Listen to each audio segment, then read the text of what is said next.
Artful communicative transformation.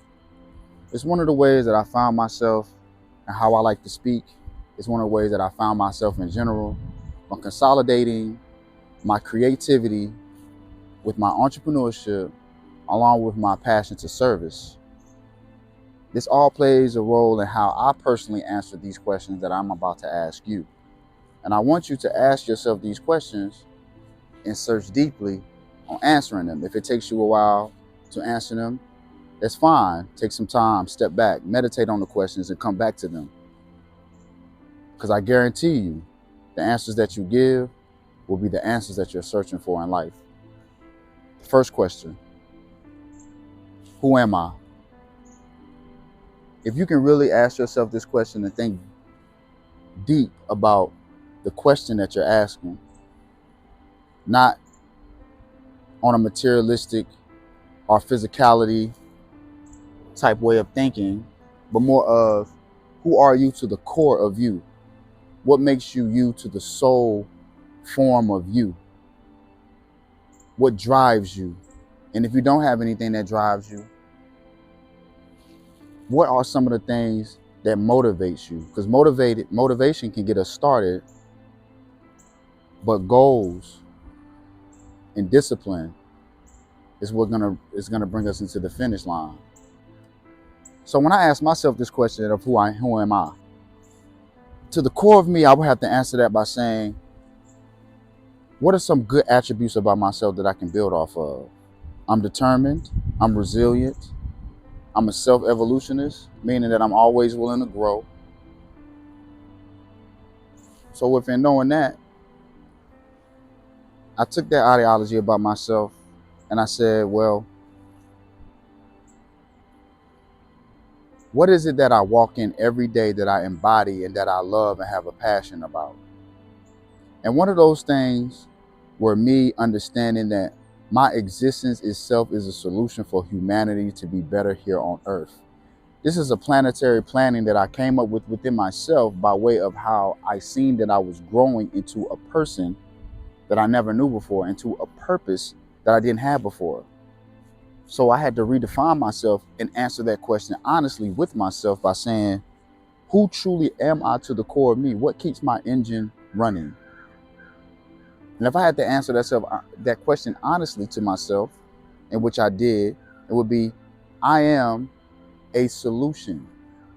I am a walking solution in my existence, and that's how I spend my time. So that's how I define time for myself, which is measured by the growth of my existence. That is who I am. There is no words or attributes that can fully describe who I am to the core of me. It's only the actions that is the result of my emotions from the thoughts that I have that puts my existence in motion to create the time that I'm dealing with within my own reality. So who am I? I am a walking solution for humanity that is an example for planetary wellness, who lives for the people's kids that I know and their kids that will live in the future by setting an example of how we can have a better planet and overall planetary wellness. This is a conclusion that I came to about myself through implementing discipline, exercising my gifts, and pushing my gifts to the limit and challenging myself in ways and using my gifts in different ways to find new things and pathways within myself. What brings you the most fulfillment and happiness? What brings you the most fulfillment and happiness within your heart? A lot of times in life, we find ourselves out of flow because we're doing things that we have to do, not what we want to do. Better, let me rephrase that. Could we do things that we have to do and not what we need to do? And what we need to do is find the things, peoples, environments, relationships that bring us eternal happiness. So that can put us in a higher frequency to bring us more into our purpose, more into our definite chief aim.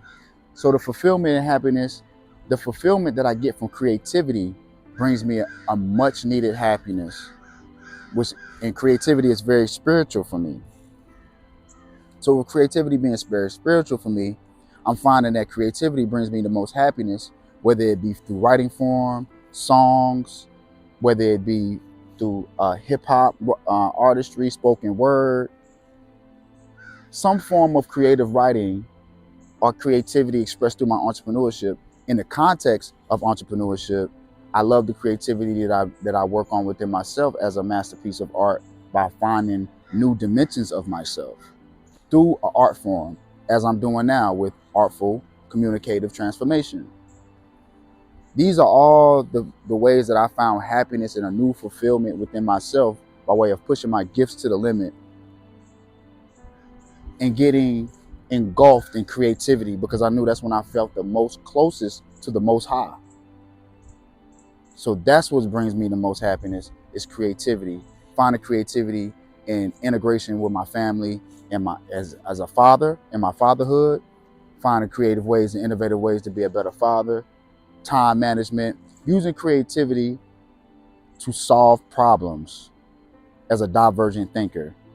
This is what I enjoy the most. I get the most fulfillment from creative action and creative flow.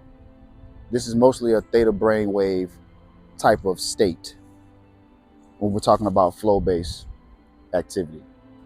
Third question, do I truly believe in myself? This is an interesting question because this is something that we have to ask ourselves and be really honest with ourselves, because this has a lot to do with what we're impressing on our subconscious mind and our self-image and self-concept. Somebody had an interesting perception about there is no self, there's only God. I'm not self-made, I'm God-made, but the God within brings out something that we call the self, and the science of the self would be what we're going to get into right now. How much do I believe in myself, and do I truly believe in myself? When I asked myself this question from a personal perspective, I had to say yes. I grew into a belief in myself because I created the belief system around myself. Now, if I created the belief system around myself, then that means that I truly must believe in myself, because I invested the time, concentration, and focus to create principles and a belief system around what it is that I need to do with myself to improve myself. So if you truly believe in yourself, that means that you're investing in self. That means on a physiological level, that means on a relationship and goals level, that means on a spiritual level, on a social level. You're investing in yourself because you have proved to yourself and imprinted on your subconscious mind that you are worth the investment. And how do you do that? Set small tasks for yourself, get them accomplished, prove to yourself that you can stay focused, prove to yourself that you can be productive and not just busy. When you say something to yourself, follow through with it. When you set a duty for yourself or task, follow through with it. This all plays a big role on your subconscious mind and your self-belief. Fourth question, what is your most valuable skill? See, this is one of my favorite questions because it makes us really reflect on what we've been doing with our time, our existence, I should say. Have we really been adding value to ourselves and thinking about how some of the skills that we use on a daily basis that we make and use for ourselves and form a system to put us in a position to be independently sovereign and dependent on the skills that we have developed? While maybe developing skills for working for somebody else through another corporation or different ways of living when it comes to having a career or being in the workforce. It made me evaluate the things that I have done for other people that made me a better person, that could possibly put me in a position to make revenue for myself. Because if I'm able to multitask, if I'm able to solve problems, if I'm able to be innovative on the job, use my imagination to be able to bring more revenue and value to a company, if I'm able to increase my attributes, if I'm able to prove to myself that I am capable of retaining information, go out speak to people face to face, develop good social skills. Not only good social skills, but use social skills through my personality that draws people in, not robotic, but more of a river-like flow of conversationists and conversing with people to build relationships, maybe outside of work. If I'm able to do all this while at work, then that means that one of my most valuable skills could be communication. But when I did do my reflection on what my most valuable skill was, and I want you to ask yourself this, because this could be determined between your wealth and abundance and your riches and your road to riches, is how much are you willing to polish that talent into a skill to change the whole trajectory of your family's life and create generational health and wealth? Well, one of my most valuable skills will be my literature and my way of writing. The way I'm able to write storylines within storylines, create characters. The way I'm able to write certain lyrics, double entendres, metaphors, spoken word and poetry form. The way I'm able to be innovative with penmanship to draw emotional reactivity from crowds. That's probably my most valuable skill, because emotions drive our thoughts. And emotions, as they call, is energy in motion. If we know that all things are first started off as energy or waves of potential, as they talk about in quantum physics, then that means these subatomic particles form and become matter. So that means that if your thoughts and your emotions can materialize, if everything started from a thought and that energy in motion can materialize, that means that I can raise the frequency. If I can stay at a certain frequency and keep an elevated emotion, my thoughts can drive that into materialization, which would be what we call manifestation. So by exercising my gifts and cultivating my gifts into skills, I can become so valuable, I can create an undeniable offer. And in your existence, think about your existence as nothing but a holy, divine centered offering to help humanity become a better and more evolved race of human beings. That is one great example of how to look at measuring your value. Because if your value is based on servicing others, you know you're going in the right direction. But first, we must value ourselves. So that's how I found my most valuable skill. And then I peeled layers off of it, which went into my entrepreneurship. I knew how to write. So that means that if my most valuable skill was writing and how to connect with people through innovative writing, that means that I put that into my entrepreneurship journey with product development.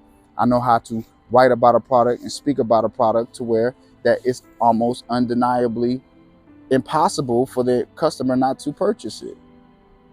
Why?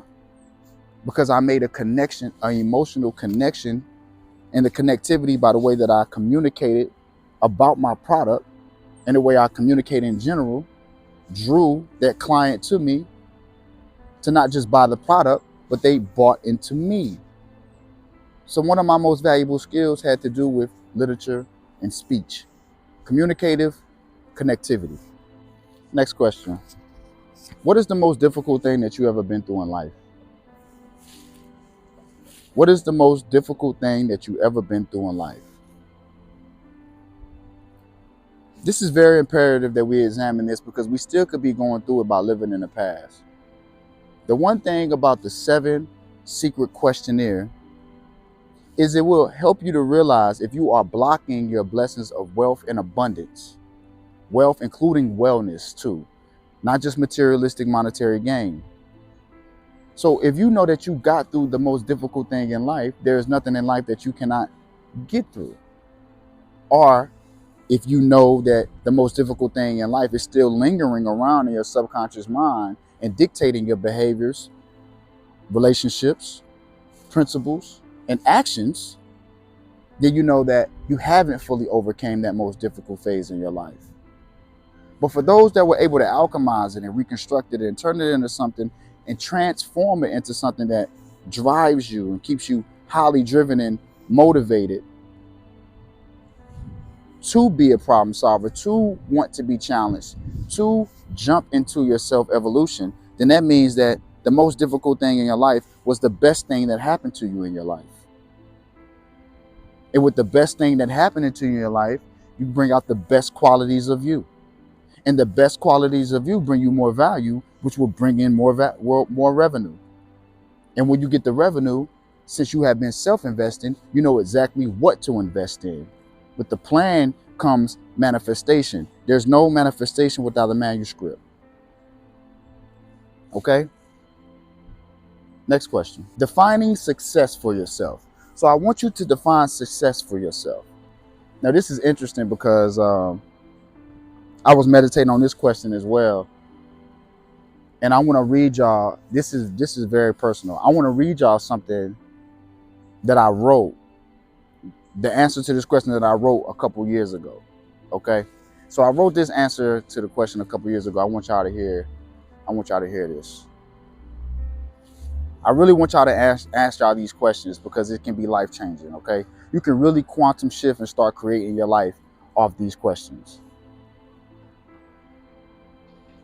Success for me is finding and embracing purpose, staying loyal to the being God wants me to become, leaving an inheritance of inspiration to my family's heart, not to define success as material gains and accolades, but if you focus on maintaining nobility and good moral compass, consideration, empathy, and a self-evolutionist energy, everything you desire in life will materialize. You will manifest anything you become.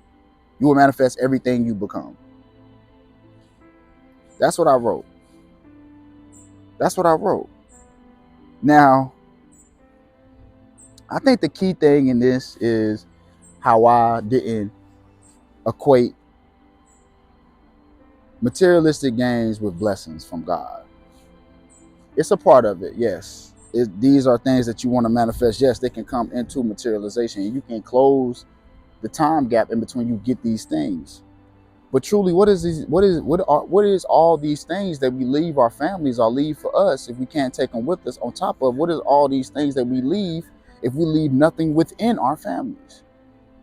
I always thought the most important thing as a parent or father or mother was to set a good example of outstanding character, an exemplar of moral compass and integrity that will set a standard for your child moving forward in life. I always thought that was one of the most important things before enabling them by getting them anything that they want, especially without being able to work for it, not knowing how to work for it, not understanding how this world works with developing skill sets to be able to get everything that you want.